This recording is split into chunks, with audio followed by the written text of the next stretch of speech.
गिर जाती है जब आप आउट हो सकते हैं, और ख़ासतौर से जब आप मिडिल ऑर्डर के बैट्समैन हो तो आप एक अच्छा खिलाड़ी खो देंगे शुरू में ही। सो ये एक अच्छा डिसीजन है कि उनको 3 पर खिला रहे हैं, और मुझे लगता है कि आने वाले टाइम में जब विराट कोहली नहीं रहेंगे तो नंबर 4 पर उनको खिलाया जाएगा। और मनी, अच्छी बात ये भी है कि प्लेयर के कंफर्ट को भी ध्यान में रखा गया है, क्योंकि खुद रोहित ने बताया प्रेस कॉन्फ्रेंस में कि जब डिस्कशन हो रहा था यंगस्टर्स से ये पूछना कि आप कहाँ कंफर्टेबल हैं, आप अपना 100% किस पोजीशन पर दे सकते हैं, और फिर उस आइडिया को अकोमोडेट करना, ये एक हेल्दी टीम कल्चर की भी निशानी है। बिल्कुल, देखिए एटमॉस्फेयर अच्छा है टीम का, इससे बात पता चल रही है। क्योंकि एक तो दूसरा ये ज़रूर कहना चाहूँगा कि शुभमन गिल ने जिस तरह से परफॉर्म किया पिछले 1-2 साल में, उनको भी कॉन्फिडेंस आया होगा कि मैं कह सकता हूँ टीम मैनेजमेंट से कि मुझे इस नंबर पर मैं ज़्यादा कंफर्टेबल हूँ। अगर उन्होंने इससे एस्टैब्लिश नहीं किया होता अपने आप को जिस तरह से वो एस्टैब्लिश हो गए इंडियन टीम में, तो शायद वो ना कह पाते। लेकिन कहीं ना कहीं मैं कहूँगा कैप्टन और कोच को क्रेडिट देना चाहिए कि उन्होंने इतनी हिम्मत दी एक प्लेयर को कि वो कह सके उनको कि मैं इस नंबर पर ज़्यादा बेहतर फील करता हूँ, मुझे उस नंबर पर खिलाया जाए, और सबसे बढ़िया बात आपने कही, एकोमोडेट भी किया जाए। और इससे इंडिया को वैरायटी क्या मिल जाती है। टॉप ऑर्डर की अगर बात करें, ओपनिंग बैट्समैन की बात करें, तो वो जो लेफ्ट राइट कॉम्बिनेशन हमारे पास नहीं था, काफी टाइम से हम मिस कर रहे थे, ऋषभ पंत की कमी भी खल रही थी, वो वापस आ जाता है यशस्वी और रोहित शर्मा के साथ। एडेड एडवांटेज, देखिए एडवांटेज तो होता है, बॉलर्स के लिए इतना आसान नहीं होता। हालांकि जब आप इंटरनेशनल क्रिकेट खेल रहे हैं तो you come prepared that left right combination होगा, तो हमें किस तरह से अपने आप को एडजस्ट करना है। मैं बॉलर्स की बात कर रहा हूँ, लेकिन एडवांटेज फिर भी रहता है। आप जितना भी मेंटली अपने आप को प्रिपेयर करके आएँ, एक राइट हैंडर को बॉलिंग करना, फिर अगर वो सिंगल्स लेते रहे तो राइट हैंड लेफ्ट हैंड को इस तरह से बार बार चेंज करना, तो आप थक भी जाते हैं मेंटली। सो वो एक बढ़िया बात रहेगी, क्योंकि शिखर धवन के बाद अब पहली बार हम देख रहे हैं कि एक लेफ्ट राइट का कॉम्बिनेशन होने वाला है ओपन जब करने जाएगी भारतीय टीम, वो एक एडवांटेज। और थकाने वाले टेम्परामेंट की अगर बात की जाए इंडियन बैट्समैन की तरफ से, स्पेशली इस प्लेइंग 11 में रोहित शर्मा का भी वो टेम्परामेंट है, और यशस्वी का, उनके बारे में जब आप उनके करियर ग्राफ को देखते हैं, चाहे वो डोमेस्टिक में हो चाहे अंडर 19 में हो, वो 50s को 100s में कन्वर्ट करने में यकीन रखते हैं। ये बॉम्बे वालों की खासियत है, मुंबई के जितने भी प्लेयर्स हैं, ये इनकी खासियत है, ये लंबे रन्स बनाने में विश्वास रखते हैं। हालांकि मैं ये भी कहूँगा कि इस समय जो इंडियन टीम में प्लेयर्स हैं वो लंबे रन्स ही बनाने के लिए जाने जाते हैं, क्योंकि कोई भी 50 करके सेटिस्फाई नहीं होता या 100 करके सेटिस्फाई नहीं होता। आप देखिए वो 150-200 की तरफ जाते हैं, जो कि एक अच्छी बात है, एक अच्छा सा कल्चर बन चुका है। लेकिन जायसवाल की ये खासियत है कि 50 से सेटिस्फाई नहीं होते, फिर 100 से भी सेटिस्फाई नहीं होते, और ये चीज़ हम उनके लिमिटेड ओवर्स क्रिकेट में भी देख चुके हैं जो उन्होंने डोमेस्टिक लेवल पर खेली है। सो ये जो भूख है ना, ये अच्छी भूख है, इसका फायदा होने वाला है इंडियन टीम। और उस हंगर की अगर हम बात करें तो एक और बड़ा इंटरेस्टिंग खिलाड़ी है जो इस टीम का वाइस कैप्टन है, अजिंक्य रहाणे के बारे में हम बात करेंगे। लेकिन उससे पहले मैं अपने दर्शकों को कुछ बड़े इंटरेस्टिंग स्टैटिस्टिक्स दिखाना चाहती हूं, और हम शुरुआत करते हैं India versus West Indies overall test record की। अगर इस ओवरऑल टेस्ट रिकॉर्ड पर आप नजर डालें तो इंडिया और वेस्ट इंडीज के बीच अब तक कुल 98 यानी कि 98 मैचेस खेले गए हैं, और उसमें से भारत ने देखिए 22 जीते हैं, 46 ड्रॉन मैचेस हैं, और वेस्ट इंडीज ने 30 अपने नाम किए हैं। लेकिन स्टैटिस्टिक्स हमेशा मनी पूरी स्टोरी नहीं बताते, क्योंकि ये golden era of West Indies cricket को भी इंक्लूड करते हैं जब वो किसी से हारते ही नहीं थे। बिल्कुल, देखिए एक टाइम ऐसा था कि वेस्ट इंडीज़ की टीम एक हवा थी, जिस तरह से ऑस्ट्रेलिया की टीम बीच में एक दौर आया था कि ऑस्ट्रेलिया की टीम को ऐसा लगता था इनको हराए कैसे। वेस्ट इंडीज़ की भी ऐसी टीम थी, इनके पास फास्ट बॉलर्स हुआ करते थे, 4-4 तो खेल रहे होते थे, 4 बेंच पे बैठे होते थे। हाँ। सो कभी भी किसी ऑपोजिशन टीम के बैट्समैन को रिलीफ ही नहीं मिलता था इस टीम से। और फिर उनके पास बैट्समैन ऐसे Gordon Greenidge, Desmond Haynes, Vivian Richards, Clive Lloyd, I mean इतनी बड़ी टीम थी, विकेट कीपर जेफरी डुजॉन, कि जिसको हराना बड़ा नामुमकिन सा लगता था। और मैं खेला हूँ उस टीम के अगेंस्ट, तो मैं अंदाज़ा लगा सकता हूँ जो आप बात कर रही हैं वो एरा ही अलग था। उसके बाद फिर जब ढलान पे गई ये टीम, तो ऐसे नीचे जाने लग गई कि कई बार तो तरस आने लगा इस टीम के ऊपर कि एक टाइम क्या था जब ये खिलाड़ी किस जिम्मेदारी के साथ खेलते थे अपनी कंट्री के लिए, और फिर बड़े गैर जिम्मेदाराना तरीके से क्रिकेट खेलने लग गए इनके खिलाड़ी। सो मैं चाहता हूँ कि जहाँ तक वेस्ट इंडीज़ की टीम का भी सवाल है, ये टैलेंटेड लॉट है, लेकिन एज अ यूनिट ये सेट नहीं हो रहे हैं। पिछले मुझे लग रहा है 8-10 साल हो गए। सो ब्रायन लारा को एज अ मेंटोर साथ में लेके आए हैं, होप कि वो कुछ ना कुछ कर सके, रिजुविनेट कर सके इनकी एनर्जीज को और इनको बता सके कि वेस्ट इंडीज के लिए खेलने के लिए जब आप कंट्री के लिए खेलते हैं तो आपकी किस तरह की फीलिंग्स और मनी किसी भी क्रिकेट लवर से बात करें या क्रिकेट प्लेयर से बात करें, वो कहते हैं कि खेलने के नजरिए से और क्रिकेट एंजॉय करने के नजरिए से बेस्ट प्लेस है वेस्ट इंडीज। तो उन लोगों के लिए जरूर वेस्ट इंडियन टीम को अब उनकी जो इच्छाएं हैं उनको ध्यान में रखना चाहिए। लेकिन एक और ग्राफिक आप देख लीजिए अपनी स्क्रीन पर, ये है India versus West Indies in test cricket in West Indies. और कुल मिलाकर 51 मैचेस खेले गए हैं दोनों टीम्स के बीच, जिसमें भारत ने सिर्फ 9 जीते हैं, वेस्ट इंडीज ने 16 अपने नाम किए हैं और ड्रॉन उसमें रहे हैं 26 मैचेस। लेकिन ये भी वही बात आ जाती है कि गोल्डन एरा इंक्लूसिव है। और इसके बाद मैं एक बहुत अच्छा ग्राफिक दिखाने वाली हूं इंडियन फैंस के लिए स्पेशली, आई थिंक हम जल्दी से उस पर जा भी सकते हैं।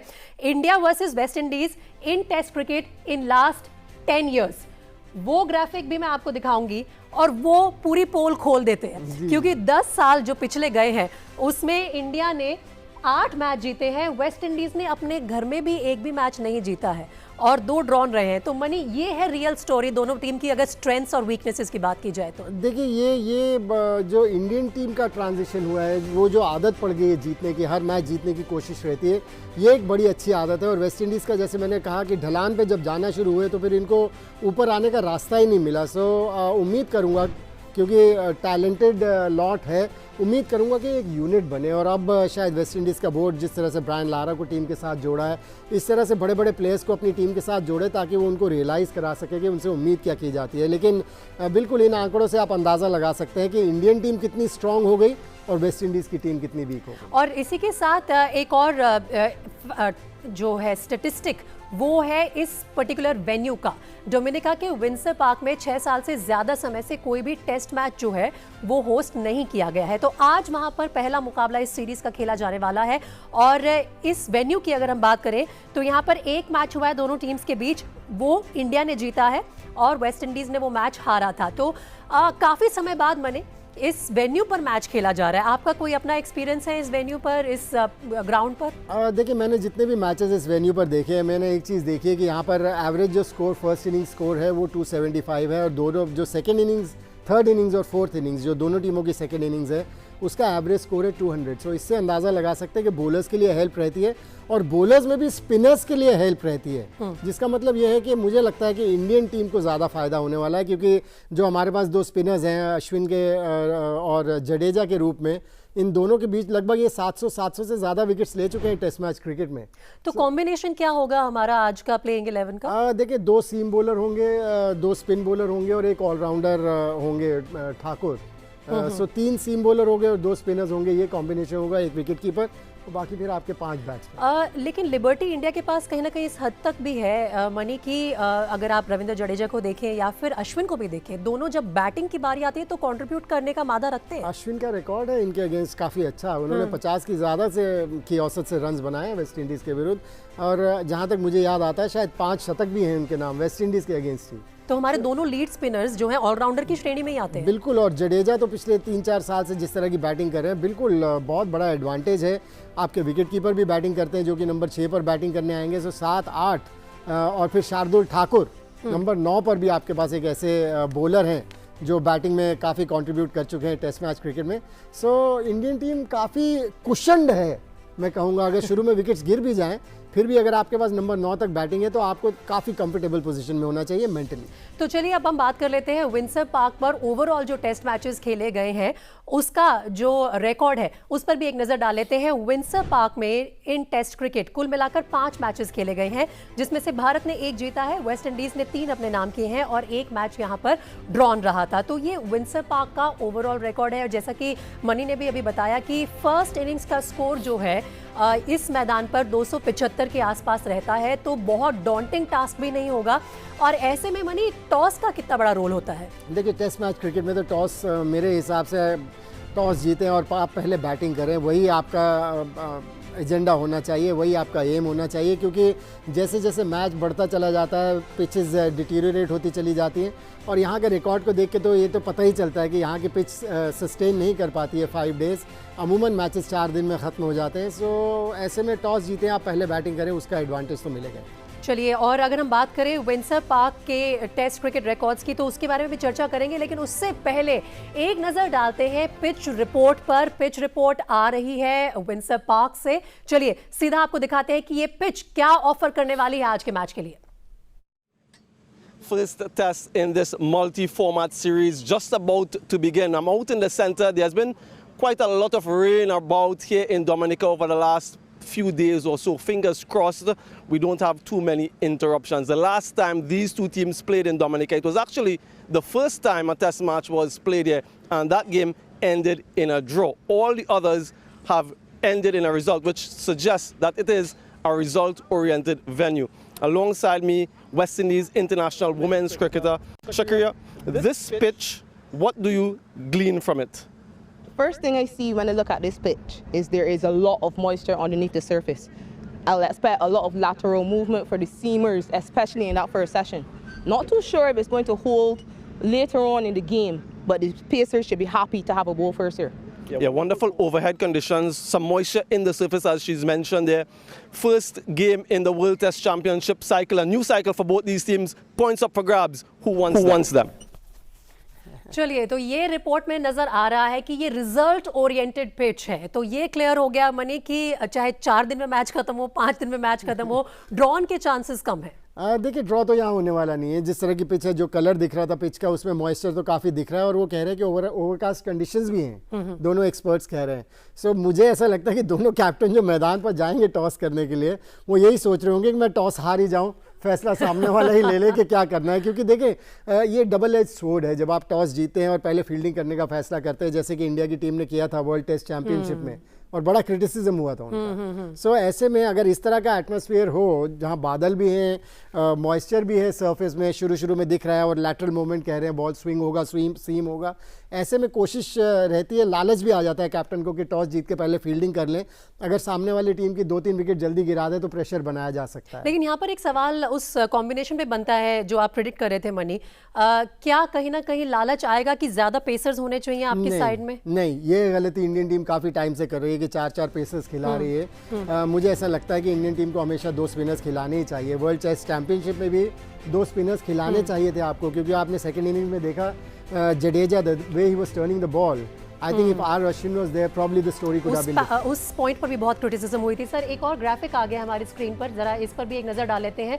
विंडसर पार्क में टेस्ट क्रिकेट का जो रिकॉर्ड है, उसमें हमने ब्रेक किया है 1 बाय बैटिंग फर्स्ट। जिस टीम ने पहले बैटिंग करी है वो 2 बार जीती है, जिस टीम ने सेकंड बैटिंग करी है वो भी 2 बार जीती है। तो बड़ा बैलेंस सा रिकॉर्ड है ओवरऑल इस वेन्यू पर। और एवरेज फर्स्ट इनिंग स्कोर जो है 246, सेकंड इनिंग्स का 302, और थर्ड इनिंग्स में 222, और फोर्थ इनिंग्स में 159। तो overall I think this really shows us that मनी it's a great venue to have test match in. बहुत बैलेंस्ड रिकॉर्ड है, वन साइडेड नहीं लग रहा है। देखिए, टेस्ट मैच क्रिकेट में अगर आप इस तरह के एवरेज स्कोर्स हों, जिस तरह से आपने दिखाया अभी, first innings, second innings, third innings, fourth innings, इसको आप कहेंगे low scoring match. Low scoring matches हमेशा इंटरेस्टिंग होते हैं।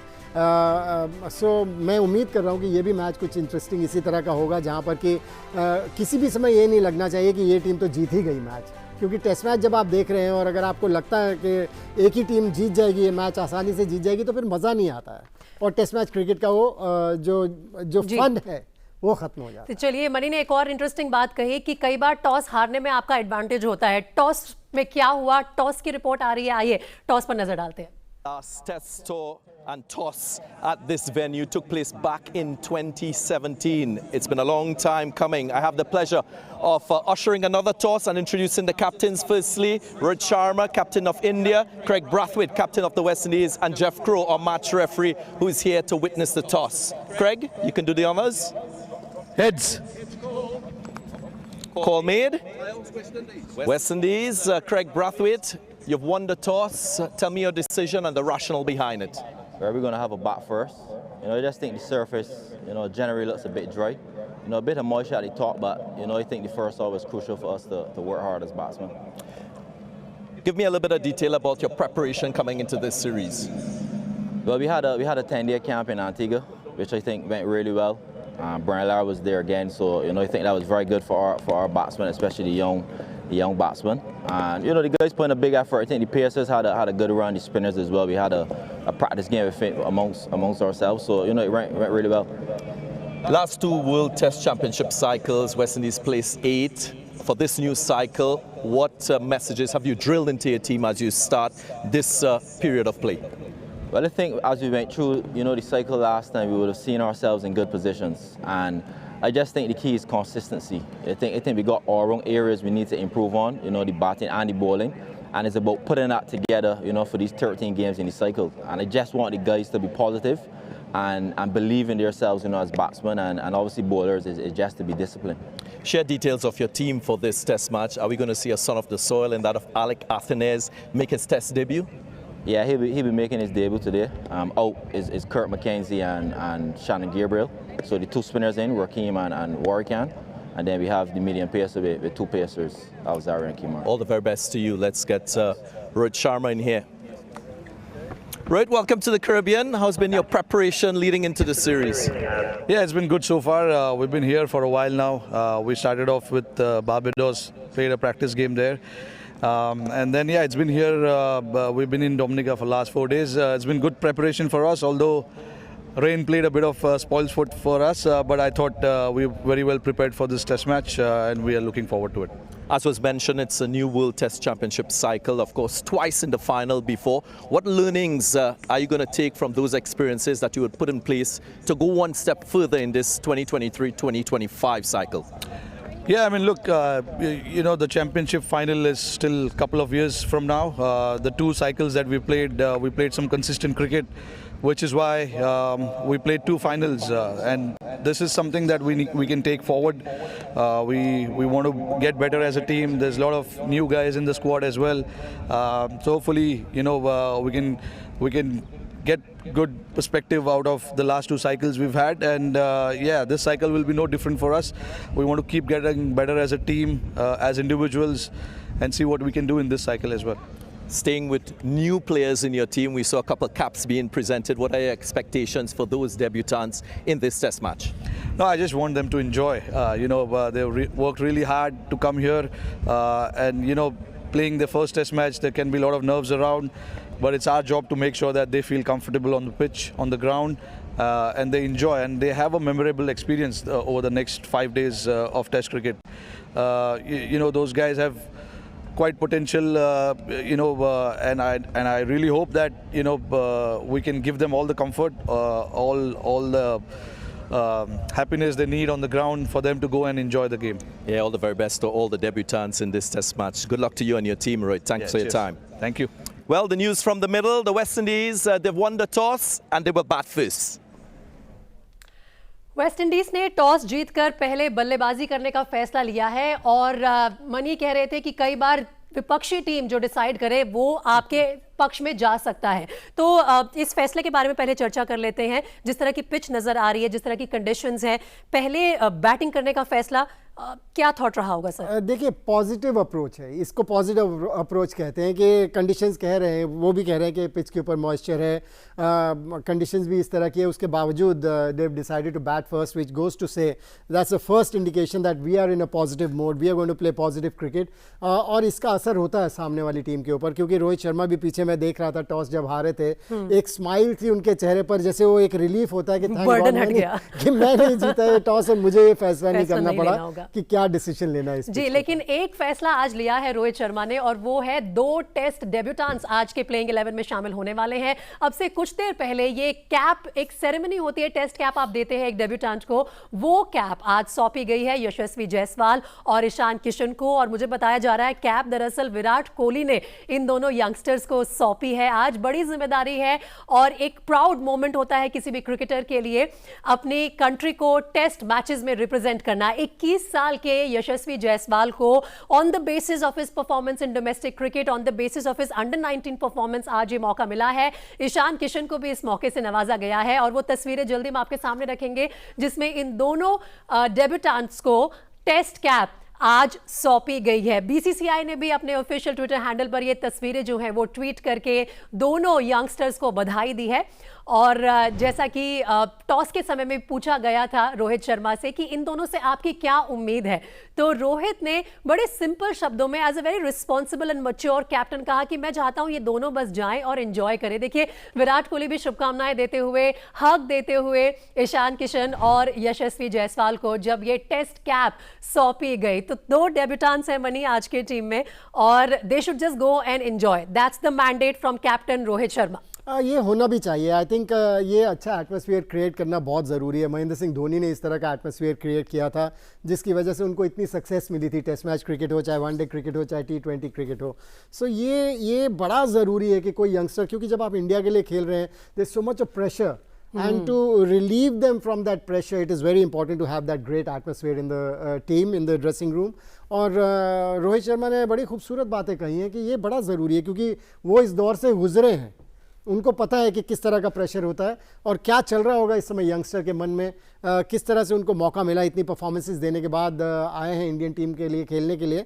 सो उनका माइंड रिलैक्स करना बहुत ज़रूरी है क्योंकि मेंटली आप कितने स्ट्रांग हैं और कितने रिलैक्स्ड हैं ये बड़ा ज़रूरी है जब आप अपना इंटरनेशनल क्रिकेट खेलते हैं। और अब समय आ गया है कि हम अपने दर्शकों को बता दें कि दोनों ही टीम्स की तरफ से प्लेइंग 11 कौन है जो मैदान में आज उतरने वाले हैं। पहले वेस्ट इंडीज टीम की बात कर लेते हैं क्योंकि वेस्ट इंडीज ने आज टॉस जीतकर पहले बल्लेबाजी करने का फैसला लिया है। होम टीम है और वो टीम है जो एक बहुत बड़े झटके से फिलहाल उभरने की कोशिश कर रही है। तो चलिए आपको दिखाते हैं वेस्ट इंडीज के प्लेइंग 11 आज मैदान में जो उतरेंगे। कैप्टन क्रेग ब्रेथवेट ने जो फैसला लिया है अपने प्लेइंग 11 का वो आपके सामने है। इनके जो फास्ट बॉलर्स हैं स्पेशली इनकी पहचान कर लीजिए क्योंकि भले ही ये पहली इनिंग्स में ज़्यादा नजर ना आए क्योंकि बल्लेबाजी कर रही है इनकी टीम, लेकिन वेस्ट इंडीज़ के फास्ट बॉलर्स हमेशा से ही पूरी दुनिया में तहलका मचाते रहे हैं। अल्जारी जोसेफ को आपने गुजरात टाइटंस के लिए IPL में भी देखा है, लेकिन ये जो ऊपर अलॉन्ग विद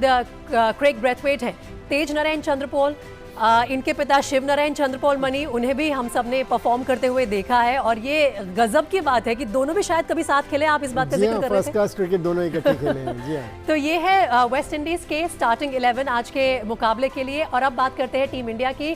इंडिया के प्लेइंग 11 जिसमें 2 डेब्यूटेंट्स शामिल हैं, आइए उस पर भी एक नजर डालते हैं। कैप्टन रोहित शर्मा आज ओपनिंग करेंगे यशस्वी जायसवाल के साथ। शुभमन गिल को तीसरे नंबर पर मौका दिया जाएगा। विराट कोहली जिन्होंने वो टेस्ट कैप सौंपी वो अपने रेगुलर स्पॉट नंबर 4 पर आएंगे। अजिंक्य रहाणे जो कि इस टीम के वाइस कैप्टन हैं, रविंद्र जडेजा, ईशान किशन को भी मौका दिया गया है आज टीम में। उनके अलावा R अश्विन, शार्दुल ठाकुर, ये तीनों जो हैं दरअसल ऑलराउंडर की कैटेगरी में आते हैं। मेरे ख्याल से शार्दुल ठाकुर के लिए भी सिर्फ बॉलर बोलना या अश्विन के लिए सिर्फ बॉलर बोलना इनजस्टिस होगा। उनके अलावा उनतकत भी है इस टीम में और मोहम्मद सिराज जो है वो अपने अटैक को ध्यान में रखते हुए आज टीम इंडिया को जरूर कोशिश करेंगे, स्पेशली जो लंच से पहले का फर्स्ट सेशन है उसमें ब्रेक थ्रूज मिले। कितना जरूरी रहेगा मनी? देखिए बहुत ज़रूरी रहेगा क्योंकि जिस तरह की पिच है, जिस तरह का एटमॉस्फेयर है, बहुत बढ़िया मौका है इन फास्ट बॉलर्स के पास विकेट्स लेने का।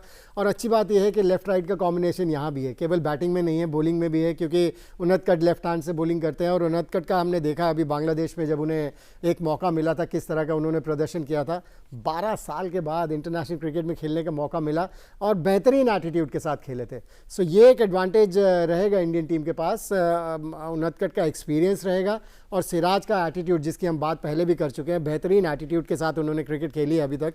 सो शुरू में अगर विकेट्स दिलाते हैं, जिस तरह की पिच है, मॉइस्चर है, अगर 2-3 विकेट शुरू में दिला दिए तो मुझे लगता है कि वेस्ट इंडीज़ की टीम के लिए बहुत मुश्किलें पैदा कर सकते हैं। हम अपने पेस अटैक के बारे में और बॉलिंग अटैक के बारे में ओवरऑल भी बात करेंगे, लेकिन मुझे यहाँ पे एक डिस्कशन पॉइंट जो है वो स्क्वीजिंग करना होगा अजिंक्य रहाणे को लेकर। हम थोड़ी देर पहले मनी चर्चा कर रहे थे हंगर की, लंबी रेस का घोड़ा होने की, 35 साल की उम्र में टीम का वाइस कैप्टन नियुक्त होना।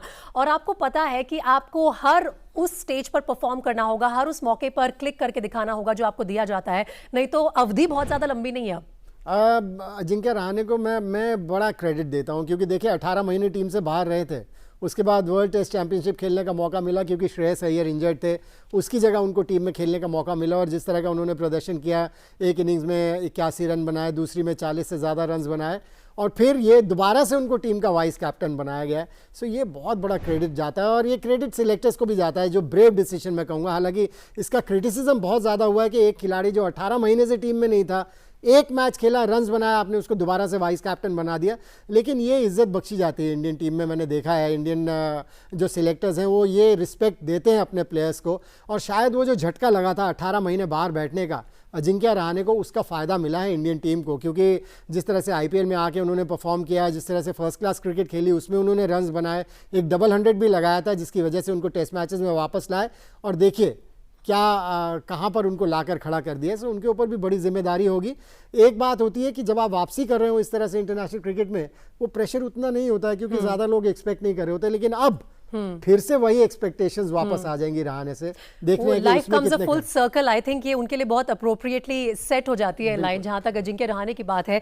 लेकिन मनी, आप चर्चा कर रहे थे कि कुछ भी फैसला हो, चाहे वो सेलेक्टर्स का हो, चाहे टीम मैनेजमेंट का हो, चर्चा दोनों तरफ होती है। कुछ लोग आपके फैसले की सराहना करते हैं, कुछ लोग उसमें ऑब्जेक्शन भी रेज करते हैं। अब सरफराज खान की बहुत चर्चा हो रही है कि उन्हें क्यों नहीं मौका मिल रहा। यशस्वी को मौका मिला, बहुत अच्छी बात है, लेकिन कुछ ऐसे डोमेस्टिक क्रिकेटर्स हैं जो बहुत टाइम से नॉक कर रहे हैं कि हमें मौका दिया जाए, लेकिन पॉसिबिलिटी नहीं मिल पा रही है। देखिए सरफराज खान मुझे लगता है कि बहुत बढ़िया प्लेयर हैं। पिछले 3 सीजन में उन्होंने बड़े रन्स बनाए फर्स्ट क्लास क्रिकेट में। लेकिन कभी कभी क्या होता है, आपको कई चीज़ें देखनी होती है। जैसे अभी आईपीएल में खेल रहे थे, थोड़ा सा एक्सपोज हो गए शॉर्ट बॉलिंग के अगेंस्ट।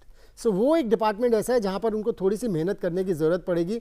अदरवाइज जहाँ तक उनके टेम्परामेंट का सवाल है, अपनी फिटनेस के ऊपर काम कर लें, उस शॉर्ट बॉल के अगेंस्ट काम कर लें, तो मुझे नहीं लगता कि वो दिन ज़्यादा दूर है जब उनको इंडियन टीम के लिए खेलने का मौका मिलेगा। कई बार मैंने ऐसे देखा है, गौतम गंभीर एक ऐसे खिलाड़ी है जो एकदम से जहन में आए हैं कि जब पक्कर आते हैं ना, अजिंक्य रहाणे के साथ भी ऐसा हुआ, बड़ी देर फर्स्ट क्लास क्रिकेट खेलते रहे, खूब रन्स बनाए, फिर मौका मिला, जब पक्कर आए तो फिर काफी टाइम तक क्रिकेट खेले, पक्कर आए और टिके रहे। मेरे ख्याल से ओवरऑल यही अप्रोच होती है। अहमियत पता होती है जब आप पक्कर आते हैं ना, जब आपको इतनी मुश्किल से मौका मिलता है, आपको उसकी अहमियत चलती है, वैल्यू ज्यादा बढ़ जाती है। लेकिन हर खिलाड़ी के लिए, हर उस खिलाड़ी के लिए जिसे आज के प्लेइंग 11 में मौका दिया गया है, बहुत बड़ा दिन है। स्पेशली यंगस्टर्स की अगर बात की जाए तो शुभमन गिल को आज नंबर 3 पर उतारा जाएगा। और शुभमन गिल ने मैच शुरू होने से पहले कुछ अपनी तरफ से प्रतिक्रिया दी है। आइए वो भी सुन लेते हैं कि शुभमन गिल क्या कह रहे हैं इस टेस्ट सीरीज के बारे में, इस टेस्ट मैच के बारे में। Shubman Gill, a month-long break is a rare thing in Indian cricket. Have you enjoyed your time off? Yeah, definitely. You know, we got a bit of time off. I spent some time with my family, and then I think we got here like 10 days before the match. So we spent a bit of time in Barbados. We practiced there, and then we came here to Dominica. It's a nice place to resume business, Barbados and Dominica. It's your first time in Dominica. What have you made so far of your experience? It was my first time in Barbados and in Dominica. It's been the practice sessions were good in Barbados. In Dominica, as we all know, it was raining a bit, so I think we practiced for about 2 days. But hopefully the weather is good today and it stays like this, nice and sunny. All right, big news ahead of this test match. You're going to be batting at 3, your captain said yesterday. Tell me a bit about the conversation you had with Rahul Dravid and why you feel number 3 is where you can best contribute to the team. You know, in India matches, I batted quite a bit at number 3 and 4, and they asked me where I wanted to bat in the series, and I told them, you know, I think I wanted to bat at number 3, and I think it's a good position for me, and that's where I would want to consolidate. Given you've started your test career as an opener, what lessons do you take in going in at number 3, having opened? I mean, it's always good to be able to, you know, play with the new ball, and I think I have that experience under me playing with the new ball, and once you're batting at number 3, I think it's not very different, but a little bit different in terms of, you know, especially when you're batting after you have fielded, you get a bit of, like, you know, a bit of more break than the openers. You're filling the shoes of players like Dravid and Pujara. Do you feel like a senior player now in this team? Not really like a senior player. Definitely the roles are a bit different, but not feeling like a senior player or anything. All right, go well today, Shubman. Thank you. तो देखिए शुभमन गिल भी उसी बात का जिक्र कर रहे थे जिसके बारे में हमने पहले भी चर्चा की कि जब टीम मैनेजमेंट ने, कोच द्रविड़ ने उनसे पूछा कि आप किस पोजीशन पर इस सीरीज में बैट करना चाहेंगे, तो उनकी इमीडिएट चॉइस थी to come in at number 3, और आई थिंक ये जस्टिफाई करता है उनके टैलेंट को। मणि बिल्कुल, और मुझे लगता है कि पूछा भी इसलिए होगा कि जान ले कि इनके जहन में क्या चल रहा है, क्योंकि राहुल द्रविड़ उनको, मुझे लगता है इंडिया ए टीम में भी जब राहुल द्रविड़ कोच थे, अंडर 19 में भी कोच थे, उन्होंने देखा था इनको नंबर 3 और नंबर 4 पर बैटिंग करते हुए। And I think Rahul Dravid very well knows, you know, क्योंकि इतने बड़े प्लेयर हैं, उनको जज करने में ज़्यादा डिफिकल्टी नहीं होती कि कौन सा खिलाड़ी किस नंबर पर ऐसा फिट बैठेगा कि आने वाले टाइम में इंडियन क्रिकेट के लिए लंबे समय तक परफॉर्मेंसेस दे सके और कंसिस्टेंट परफॉर्मेंसेस दे सके और विनिंग टीम बना सके, अपनी टीम को ऐसी कॉन्ट्रीब्यूशंस दे सके। लेकिन मनी, हमें ये बात नहीं भूलनी चाहिए कि फिलहाल इस टीम में बहुत से यंगस्टर्स को मौका इसलिए भी मिला है क्योंकि हम बहुत सारी इंजरीज से भी जूझ रहे हैं। अगर आप बात करें ऋषभ पंत की, उनके कार क्रैश के बाद वापसी बहुत लंबी होने वाली है, लेकिन वापसी की उम्मीद सबको है। केएल राहुल इस टीम में नहीं है, उनकी वजह से भी यंगस्टर्स को मौका मिल रहा है। अगर इस सीरीज की परफॉर्मेंस, आने वाली 1-2 सीरीज की परफॉर्मेंस अच्छी रहती है for the likes of Ishan Kishan, Shubman Gill, Yashasvi Jaiswal, आपको लगता है ये वो समय है कि जब इनकी पोजीशन सीमेंट हो जाएगी टेस्ट टीम में? देखिए, कम से कम आपको इतना तो पता चल जाएगा कि आपके पास केवल ऋषभ पंत नहीं है विकेट कीपर जो कि आपको मैचेस जिता सकते हैं, जैसे उन्होंने टेस्ट मैचेस जिताए हैं, जिस तरह से 100s लगाए हैं 4th इनिंग्स में या 3rd इनिंग्स में जाके, जब पिच काफ़ी डिफिकल्ट हो जाती है। अभी उनको समय लगेगा क्योंकि फिटनेस, पूरी फिटनेस में आना उस क्रैश के बाद ये देखना होगा कि कितनी जल्दी आते हैं, क्योंकि जहाँ तक टेम्परामेंट का सवाल है, we all know that he is got a great temperament for international cricket. KL Rahul also, I think he is 32-33, so अगर उनको एक आध इंजरी और होगी तो एक आध साल और निकल गया तो आपके पास बैकअप्स हैं। ये कॉन्फिडेंस आ जाता है सिलेक्टर्स को भी और टीम मैनेजमेंट को। और ट्रांजिशन फेज की अगर बात की जाए मनी, तो बहुत चर्चा इस बात पर भी है कि जहां तक वाइट बॉल क्रिकेट की बात की जा रही है तो मैनेजमेंट ने ये क्लियर कर दिया है कि वहां पे वो यंग ब्लड को प्रोमिनेंस देने वाले हैं। हार्दिक पांड्या के हाथों में T20 की कमान दे चुके हैं। 50 ओवर वर्ल्ड कप में इंडिया की कैसी परफॉर्मेंस रहती है उस पर डिपेंड करेगा रोहित शर्मा का एज कैप्टन फ्यूचर कितना है ओडीआई क्रिकेट में। तो उनके लिए भी, रोहित शर्मा के लिए भी टेस्ट क्रिकेट अभी ज़्यादा रिलायबल फॉर्म ऑफ क्रिकेट है जिससे वो अपने करियर की लॉन्जेविटी देख सकते हैं। देखिए, थोड़ा टाइम मिलता है टेस्ट मैच क्रिकेट में, ये एक एडवांटेज रोहित शर्मा को मिलने वाला है। लेकिन पिछले कुछ समय से अगर आप उनकी परफॉर्मेंसेस देखें तो उनका कंसंट्रेशन लेवल कहीं ना कहीं जाके 30s-40s में, 30s-40s बनाए उन्होंने कई, लेकिन उसे बड़े स्कोर में तब्दील नहीं कर पाए। So I think this is a great opportunity for Rohit Sharma also to showcase his talent, क्योंकि ये तो हम सभी जानते हैं कि उनके अंदर कितनी क्षमता है। लेकिन वर्ल्ड कप का कैप्टन बनने वाले हैं 50 ओवर्स के टीम, जैसे आपने जिक्र किया, उसके लिए बड़ा ज़रूरी होगा कि अभी से रन्स बनाना शुरू करें, तो वो जो कॉन्फिडेंस कहीं ना कहीं तो बिगड़ा होगा, इसमें तो कोई शक की बात नहीं है। चाहे आप उनके चेहरे पर देखें, लगता नहीं है कि उनके कॉन्फिडेंस शेकन है, लेकिन अंदर से एक खिलाड़ी को पता होता है कि रन्स बनते रहे तो कॉन्फिडेंस रहता है। सो ये एक बढ़िया मौका होगा उनके पास, क्योंकि टेस्ट मैच क्रिकेट में आप अपना टाइम लेके सेटल होकर रन्स बना सकते हैं, और एक बार रन्स बनाए, वो कॉन्फिडेंस वापस आ जाए तो फिर उसे आप 50 ओवर्स और 20 ओवर्स की क्रिकेट में भी उतार सकते हैं। जी बिल्कुल। और हमने यंगस्टर्स की बात काफ़ी ज़्यादा डिटेल्स में की है। अगर हम बात करें सीनियर प्लेयर्स की, तो जैसे कि आपने कहा रोहित शर्मा है, विराट कोहली हैं, ये वो खिलाड़ी हैं जो 50 ओवर वर्ल्ड कप में आपको दिखेंगे ही दिखेंगे across formats. When you get runs under your belt, you take that confidence to all the important ICC tournaments as well, no doubt in that? बिल्कुल, इसमें कोई शक की बात ही नहीं है, क्योंकि देखें, अगर आप रन्स बनाते रहते हैं, जब आप मैदान पर उतरें international cricket specially, you do carry that confidence when you go ahead in the other format. So it's very important that you keep scoring runs, keep scoring them consistently whichever format you are playing. And you mentioned Virat Kohli, people are talking about that, why different measures for Virat Kohli and Cheteshwar Pujara, but Virat Kohli, he looks a different class altogether. और जिस तरह की उन्होंने performances की है, जिस तरह से मैचेस जिताए हैं, हालांकि पुजारा की भी बहुत कंट्रीब्यूशन रही है, उसको हम बिल्कुल नकार नहीं सकते हैं, लेकिन विराट कोहली की फिटनेस लेवल भी इतनी हाई है और दिखता है उनके कि किस इंटेंसिटी के साथ वो क्रिकेट खेलते हैं। मुझे लगता है कि अभी भी हर across all formats, I think Virat Kohli is a very important player in the Indian team. Absolutely, and a very important cog in the wheel as far as Team India is concerned. तो चलिए अब सीधी तस्वीरें आनी शुरू हो गई हैं Dominica park से, विंसर पार्क से, डोमिनिका के इस मैदान से। रुक कर लेते हैं आपसे बस कुछ ही देर में, मेरे ख्याल से नेशनल एंथम भी शुरू होने वाला है। पहला टेस्ट मैच दोनों टीम्स के बीच आज शुरू हो रहा है और सीधा प्रसारण आप लगातार यहीं देखेंगे डीडी स्पोर्ट्स पर, और लगातार इस मैच के एनालिसिस आप हम दोनों के साथ एंजॉय भी करते रहेंगे। Let's get to the match.